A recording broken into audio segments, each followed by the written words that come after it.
pasmado man pag nanginginig. Hindi, pag nalilat, nililit na yung kamay mo. Yan, okay. Kailangan walang hangin. Opo. Ayan. And then, tanggalin nyo na po yung sa side. Yung unang side po muna, and then yung pangalawa. Ah, para ito lang yung nakatikit. Yes po.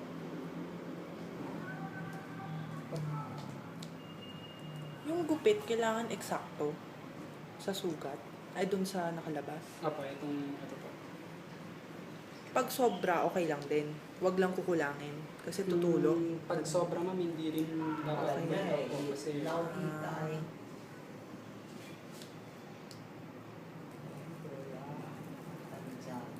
yeah.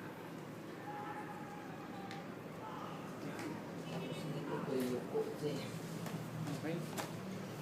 Bagay kay Rod. Nalagay na po yung bag. Siyempre, ano, ito. Yun po. Bale, naturo ko na po kay ma'am kahapon para yung technique sa paglalagay ng Siya, bag. siya.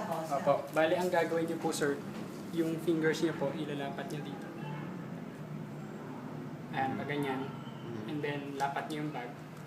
Habang nakaganan yung fingers niyo dito. Then, tsaka niyo siya i-press. Para hindi yun po nape-press yung, niyo, sir, Sugat. yung abdomen niya. Ayan. Try niyo po. Ah, hindi pa nakatikit. So, ang ano bang mangyayari dyan? Itong loob nito, 지금 매일 컴퓨터에 가서 또 컴퓨터 보더니 ito 다른 sir. 거에 와서 뭐라고 Bora, kamtingka. Kamtingka. Tingka na lang. Parang Tupperware. Tingka na lang. 집에 컴퓨터 hindi ito maglalak dito lang. Mahuhugot pa rin niya. Makukuha pa rin niya yung tape. Makukuha rin niya. Hindi. Hindi ito magdidikit. Bora, sige tayo sito. Kasi Ito. ito, tatanggalin nila yun eh.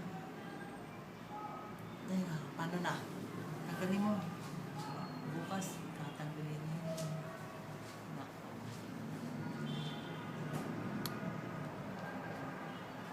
Ayan.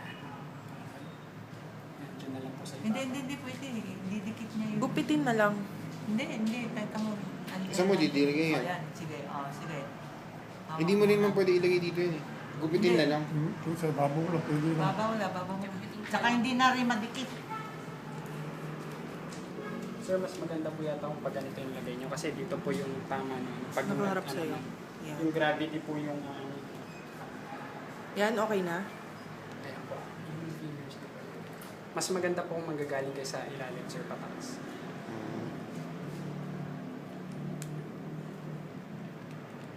Tigas.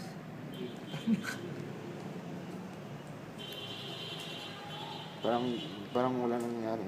Wala po. Hindi naglalak. Ito po yung Ito yan ako. Sampo sa labas. Hindi ko ma-imagine anong mangyayari.